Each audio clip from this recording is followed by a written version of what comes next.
여론조사를 두고 요즘 말이 많죠. 국회 출입하는 김지영 기자와 뉴스 추적해 보겠습니다. 어서 오십시오. 김 기자, 오늘 발표된 상관된 여론조사 결과 어떤 의미가 있다고 봐야 할까요? 네, 지난 19일이죠. 서부지법 폭력 사태 이후 나오는 여론조사 결과에 관심이 집중됐었는데요. 네. 오늘 조사에는 요동치는 민심이 그대로 담겼다고 볼 수 있습니다. 네.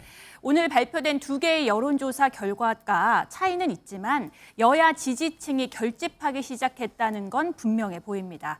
탄핵 심판을 두고 여야가 치열한 정치 공방으로 진영 대결 양상을 보이면서 지지층 결집이 강화됐다는 분석입니다. 실제로 무당층 지지 비율에도 변화가 생겼더라고요. 네, 무당층은 말 그대로 특별한 지지 정당이 없는 여론층을 의미합니다. 네.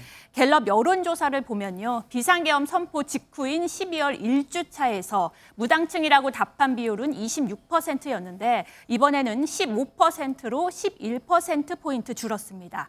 관망하던 무당층이 어느 쪽으로든 지지 성향이 생긴 것으로 볼 수 있습니다. 네. 계엄이라는 사상 초유의 사태로 거리를 두던 보수 진영이 결집했을 수 있고요. 네. 탄핵 찬성 여론이 과반을 훌쩍 넘지만 과거와 다른 양상을 보이는 탄핵 국면에서 진보 진영이 다시 뭉쳤을 수도 있습니다. 정당 지지를 보이는 박빙이에요. 그런데 차기 정치 지도자 선호수에서는 민주당이 여전히 우세합니다. 네, 민주당의 이재명 대표가 여권의 모든 후보와의 양자 대결에서 오차범위 밖에서 앞섰습니다. 네.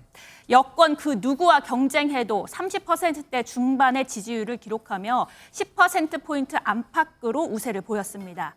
현재 범여권에서 가장 높은 지지율을 보이는 김문수 고용노동부 장관과의 대결에서도 8%포인트 격차를 나타냈습니다.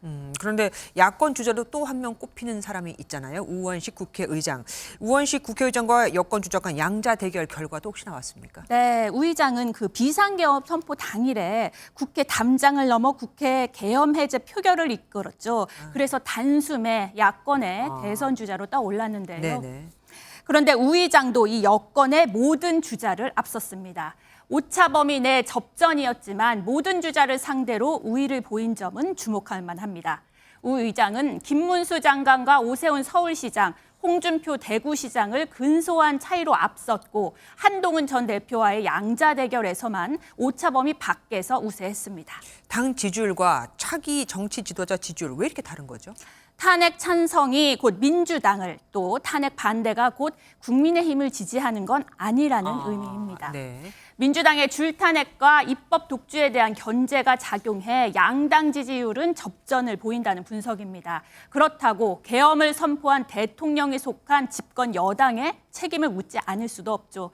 이 같은 민심은 차기 지도자 선호도에도 그대로 드러납니다. 네. 오늘 갤럽 조사에서 이재명 대표와 김문수 장관은 각 진영에서 1위 주자로 조사됐지만 무당층의 지지는 각각 6%, 2%에 불과했습니다. 무당층 79%는 의견 유보를 선택했습니다. 그러니까 중도 확장에 공을 들여야 하는 거고요. 지금까지 김지영 기자와 함께했습니다. 고맙습니다.